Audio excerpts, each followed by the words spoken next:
Gas दरवाढी विरोधात राजुऱ्यात काँग्रेसचा एल्गार, धरणे आंदोलन व निषेध मोर्चा।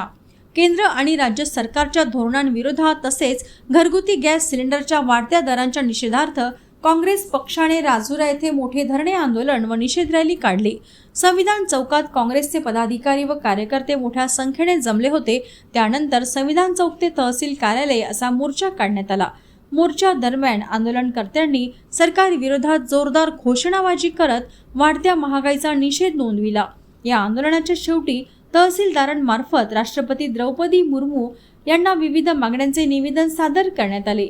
महाराष्ट्र प्रदेश काँग्रेस अध्यक्ष हर्षवर्धन सपकाळ आणि चंद्रपूर जिल्हा काँग्रेस कमिटीचे जिल्हाध्यक्ष तथा माजी आमदार सुभाष धोटे यांच्या सूचनेनुसार हे आंदोलन करण्यात आले। राजुरा नगर परिषदेचे महापौर अरुण धोटे आणि तालुका काँग्रेस कमिटीचे अध्यक्ष रंजन लांडे यांच्या नेतृत्वाखाली मोठ्या संख्येने काँग्रेसचे पदाधिकारी, महिला, युवक व शेतकरी या आंदोलनात सहभागी झाले होते।